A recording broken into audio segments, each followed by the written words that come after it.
بسم اللہ الرحمن الرحیم۔ السلام علیکم محترم ناظرین، آج کی اس ویڈیو میں ہم آپ کو حضرت داؤد علیہ السلام کی قوم کا واقعہ بیان کریں گے۔ حضرت داؤد علیہ السلام کی قوم بندر کیوں بنی؟ اس سے پہلے اگر آپ اس چینل پر نئے آئے ہیں تو چینل کو سبسکرائب کر لیں اور گھنٹی کے نشان کو دبانا نہ بھولیں تاکہ ہماری ہر نئی آنے والی ویڈیو آپ تک پہنچ سکے۔ تو چلتے ہیں اپنی اس ویڈیو کی طرف۔ حضرت موسیٰ نے بنی اسرائیل کو یہ تعلیم دی تھی کہ وہ 7 دنوں میں سے ایک دن خدا کی عبادت کے لیے مخصوص کر لیں اور اس دن دنیاوی کاموں اور خرید و فروخت سے باز رہیں۔ اس مقصد کے لیے جو دن مختص کیا گیا تھا، اگرچہ وہ جمعہ کا دن تھا، تو بنی اسرائیل نے اس پر خواہش کی کہ جمعے کے دن کی بجائے ہفتے کا دن اس عبادت کے لیے مخصوص کر دیا جائے۔ اس بنا پر ہفتے کا دن ہی ان کی عبادت کا دن تعطیل پایا۔ چنانچہ اس روز بنی اسرائیل کا اجتماع منعقد ہوتا اور حضرت موسیٰ علیہ السلام ان کو وعظ و نصیحت فرماتے۔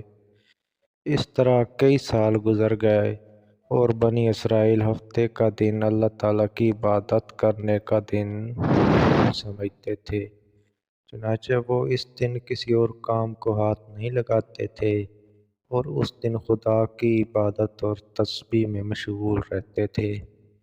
پھر جب حضرت موسیٰ علیہ السلام رحلت فرما گئے تو ان کے بعد بنی اسرائیل کی زندگی میں کئی تبدیلیاں رونما ہوئیں، لیکن ہفتے کا دن جو تھا اس دن کو وہ محترم سمجھتے تھے۔ اس کے بعد جب حضرت داؤد علیہ السلام کی نبوت کا زمانہ آیا تو بنی اسرائیل کا ایک گروہ جو دریا کے کنارے ایک گاؤں میں رہائش پذیر تھا، اس نے ہفتے کے دن کا احترام برقرار نہ رکھا اور وہ لوگ اس دن مچھلی کا شکار کرنے لگے۔ ہفتے کے دن جس میں بنی اسرائیل پر مچھلی کا شکار کرنا حرام تھا، اور چونکہ ہفتے کے روز مسلسل تعطیل ان کے درمیان رائج رہی تھی، چنانچہ اس روز مچھلیاں امن محسوس کرتی تھیں اور وہ گروہ در گروہ پانی کی سطح پر ظاہر ہوتی تھیں۔ لیکن دوسرے دنوں میں جو کہ ان کا شکار کیا جاتا تھا، اس لیے وہ گہرے پانی میں بھاگ جایا کرتی تھی۔ اس پر بنی اسرائیل کے وہ افراد کہ جن پر دنیا کی ہوس غالب تھی، وہ وہاں مل کر بیٹھے اور ایک دوسرے سے کہنے لگے کہ ہمیں کوئی اپنی نئی تدبیر سوچنی چاہیے جس سے ہم اس مشکل سے نجات پا سکیں۔ ہفتے کے دن دریا کے کنارے مچھلیوں کی تعداد زیادہ ہوتی ہے اور ان کا شکار کرنا آسان ہوتا ہے، لیکن دوسرے دنوں میں وہ دریا کی تہہ میں چلی جاتی ہیں اور ہم بے حد محنت اور مشقت کے باوجود بھی ان کا شکار نہیں کر پاتے۔ چنانچہ ان لوگوں نے مچھلیاں پکڑنے کے لیے ایک تدبیر سوچی اور اس پر عمل کرنے کا فیصلہ کیا۔ وہ ترکیب یہ تھی کہ دریا کے ساتھ کھالیاں نکال کر مچھلیوں کو منتقل کر لیا جائے اور اگلے دن ان کا شکار کیا جائے۔ پھر انہوں نے اس ترکیب پر عمل کیا اور دریا میں کھالیاں کھود نکالیں۔ چنانچہ ہفتے کے دن مچھلیاں ان کھالیوں میں آ جاتیں اور شام کو جب واپس جانے لگتی تو وہ کھالیوں پر بند باندھ کر ان کو قید کر لیتے اور دوسرے دن ان سب کو پکڑ لیتے۔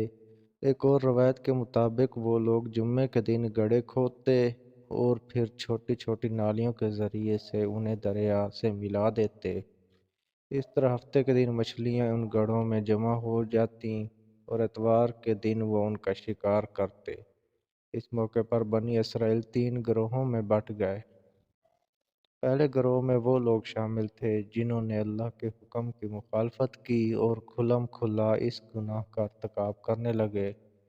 دوسرے وہ تھے جو اس کام کو گناہ تو سمجھتے تھے لیکن ان لوگوں کو اس گناہ سے منع نہیں کرتے تھے، اور تیسرا گروہ وہ تھا جو اس کام کو گناہ بھی سمجھتے تھے اور ان لوگوں کو اس کام سے روکتے بھی تھے۔ قوم کے صاحب علم اور دیندار لوگوں نے انہیں نصیحتیں کیں اور خدا کے حکم کی مخالفت کرنے سے ڈرایا، لیکن اس سے کوئی نتیجہ برآمد نہ ہوا۔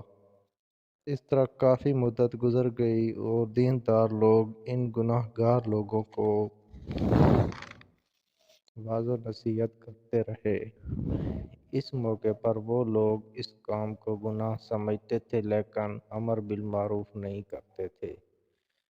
انہوں نے امر بالمعروف کرنے والے گروہ سے کہا، تم ایسے لوگوں کو نصیحتیں کیوں کرتے ہو جنہیں خدا ہلاک کرنا یا دردناک عذاب میں مبتلا کر دینا چاہتا ہے؟ نصیحت کرنے والوں نے کہا، ہم اس قوم کو اس لیے نصیحت کرتے ہیں کہ خدا تعالیٰ کی بارگاہ میں ہمارا عذر قائم ہو جائے۔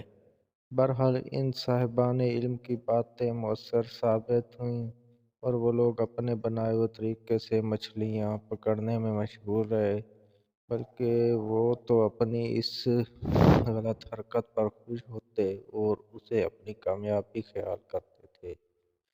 جب نصیحت کرنے والوں نے دیکھا کہ لوگ ان کی بات نہیں مانتے اور برابر گناہ میں مشغول ہیں تو انہیں دکھ ہوا اور انہوں نے کہا، اب ہم شہر سے باہر چلے جاتے ہیں، اب ہم تم لوگوں کے ساتھ نہیں رہیں گے۔ چنانچہ وہ لوگ رات کو شہر سے باہر جنگل کی طرف چلے گئے اور ان کے جانے کے بعد خدا کا عذاب نازل ہو گیا جس نے ان سرکش لوگوں کو اپنی لپیٹ میں لے لیا۔ اللہ تعالیٰ نے ان کو بندر بنا دیا